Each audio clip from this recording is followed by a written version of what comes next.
this war. The other thing's going to take up all the political oxygen. And of course, on Capitol Hill, they're talking about a bipartisan housing bill, and they got all the stuff they want to do bipartisan. And look, all that, some of that's great. It's going to affect housing, and it's important. It needs to be done. But you got to prioritize. We're in a shooting war right now.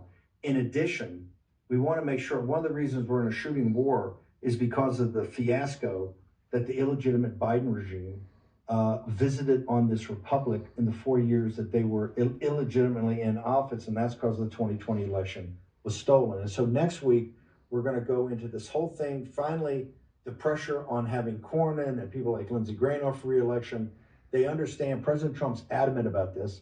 He's saying, hey, you have to pass the Save America Act. And I want the ID, I want the voter ID, I want the cleaned up voter rolls, I want the no mail-in ballots, all of it. Everything that's in there, you got to do, and it's a priority. So this is going to be, and I think what we're going to see is some version. I'm not saying the Senate's going to move to a talking filibuster, but there's going to be some, I believe, long, maybe multi-day debate in the United States Senate about exactly some of the issues, minus the machine part of it, that Tina Peters basically defended this republic about. Polis has come out, and you can tell he's trying to weigh this and the fairness of it, etc.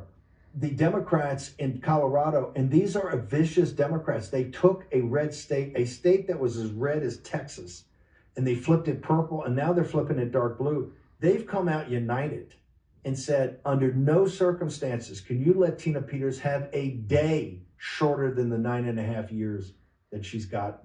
And I haven't seen a firestorm in the Republican Party come back and say, oh no, this is totally unfair. This is a Gold Star mother. This is a woman, a cancer survivor. She's in a hellhole and she has to come out. Can you just walk the audience through what the political calculations going on in Colorado? Because I'm not shocked that the Democrats are united, because they understand that a free Tina Peters is one of their worst nightmares. That's why they got her in prison for 9.5 years. But I don't see the firestorm coming from the Republican Party, sir. Well, I mean, it's a very astute observation, and for some of us, we're not surprised, because a lot of these so-called Republicans are that in name only, and we're not surprised because, especially on the elections issue, they never did anything meaningful, and they didn't stand up for Tina Peters or for the very clear violations of law that were going on regarding the handling of those elections by the Colorado officials, including Jody Griswold, the Secretary of State.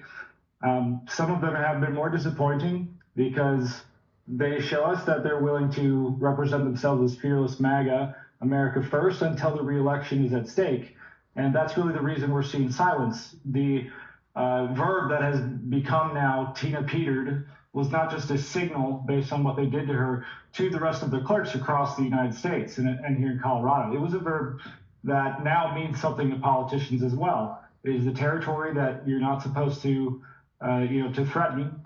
So they have midterms coming up. They know that this is the most bloodthirsty time of the season for all these politicians. So that's the political calculus. Do they really care to raise the issue with Tina, especially given this battle between what is perceived to be the state of Colorado's jurisdiction and President Trump's? I don't think so, because it's not worth it to them. They're more worried that they're going to get elected. Jared Polis has a difficult spot because, on one hand, he has, as you put it, these very vicious Democrats who see Tina Peters and what she was persecuted for as their very legacy in some ways. So Jared Polis has to think, am I going to give up more ground by appearing as if I'm bowing down to President Trump, or I'm, going to toe the line and pretend that I'm letting things play out? But Jared Polis, I hope, sees that the very clear issue here that he laid out himself is not about right or left. It's about a clear discrepancy in the application of law. And you can see that in the example he gave us with Sonia Lewis and Tina Peters' sentencing for the same charges.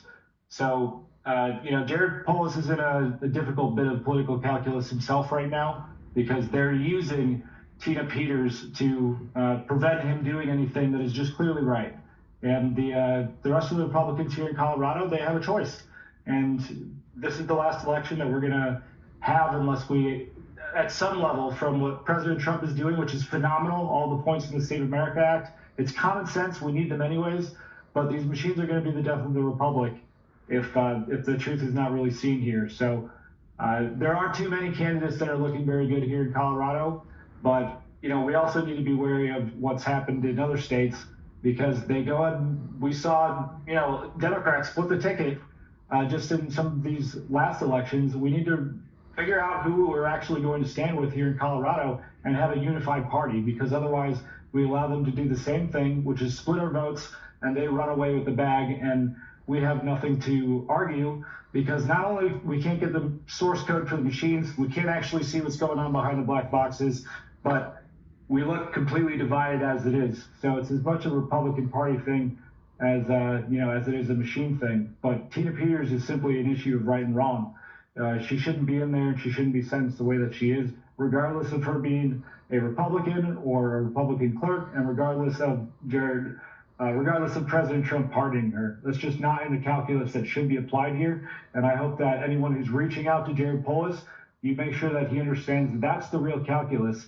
It's not about parties. You need to do what is right, because that's the real signal that he's sending to the people of Colorado every day that this goes on.